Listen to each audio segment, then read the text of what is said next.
नमस्कार, मैं निगुरमन हाशमी और आप देख रहे हैं सोशल न्यूज बिहार। आज मैं बात करूंगा मौसम के बारे में। जी हां, आपने ठीक ही सुना, मौसम के बारे में। मौसम सर्द है, पूरे भारत का मौसम इन दिनों कुछ ऐसा है कि लगातार तापमान में गिरावटें आ रही हैं।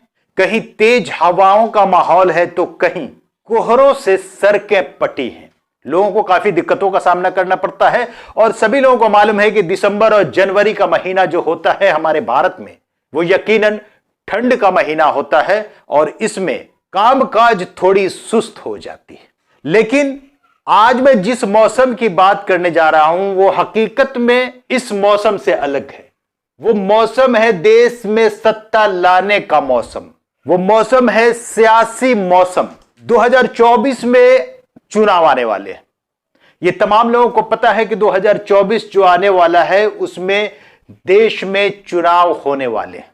और इस मौसम के तापमान की बात की जाए तो अभी से ही टेम्परेचर बढ़ने लगा है, तापमान में इजाफा दिखने लगा है। जी हां, तमाम देश की पार्टियां अपने अपने स्तर से पार्टियों में तापमान बढ़ानी शुरू कर दी है। अभी ही देख ले कि इन दिनों कई यात्राएं चल रही हैं। कांग्रेस की तरफ से यात्रा चल रही है जो राहुल गांधी के जरिए कश्मीर से कन्याकुमारी तक यात्रा की जा रही है। वहीं अगर बिहार की बात की जाए तो प्रशांत किशोर लगातार यात्रा पर हैं और अब सुनने में आ रहा है कि नीतीश कुमार भी बिहार भ्रमण पर निकलेंगे और लोगों का हाल चाल लेंगे। अगर मैं यात्रा की बात करूं तो बिहार में एक ऐसा नेता है, एक ऐसा कार्यकर्ता है जिसके सुप्रीमो के जरिए जितनी यात्राएं की गई हैं यकीनन काबिले तारीफ है। जी हां, मैं बात कर रहा हूं पप्पू यादव की। बिहार का कोई कोना, कोई हिस्सा, कोई ऐसा क्षेत्र, ऐसी गली बाकी नहीं है जहां पर पप्पू यादव दस्तक ना हुई हो। बावजूद क्या मिला? एक्चुअली लोगों को लगता है कि हम्माम में सब लोग नंगे हैं, सब लोग अपनी अपनी रोटियां सेकने में लगे हैं। अब आप कहेंगे कि आखिर कुछ लोग जीतते क्यों हैं, कुछ लोग सत्ता पे काबिज क्यों होते हैं? तो यहां से शुरू होती है सत्ता की खेल, राज करने की नीति और जनता पर हुकूमत। यह सब एक मानसिक खेल है जिसको आम आवाम को समझना बहुत जरूरी है। जो नेता मानसिकता बदलने में जितना कामयाब होंगे उनकी उतनी अच्छी सत्ता में पकड़ होगी। हमें तो कभी कभी लगता है कि अंग्रेज ने जो नीति बनाई थी, फूट डालो राज करो, उस नीति को भी मात दे रही है आज की सियासी सोच।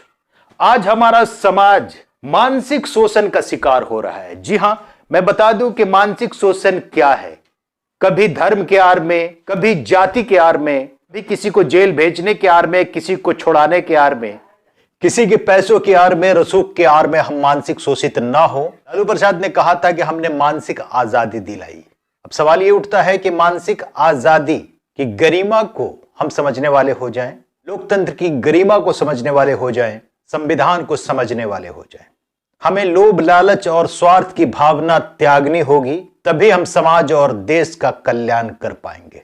आज मैंने जो चुनाव मौसम पे चर्चा की उसमें जरूरत इस बात की होगी कि हमारा टेम्परेचर उन पार्टियों के टेम्परेचर से बढ़कर हो। हम हक देने वाले बने, हक लेने वाले बने, मौलिक अधिकार को समझने वाले बने, इंसाफ लेने और देने समेत विकास के नाम पर एकजुट होकर हर उस मानसिक गुलामी से बाहर आ जाए। मुझे किसी पार्टी, किसी नेता पर कटाक्ष नहीं करनी थी। मेरी मंशा सिर्फ यह थी कि आम आवाम जागरूक हों, जिससे समाज और देश का कल्याण हो। इस शुभ कामना के साथ कि नया साल आपके लिए ढेर सारी खुशियां लाए। बहुत बहुत धन्यवाद।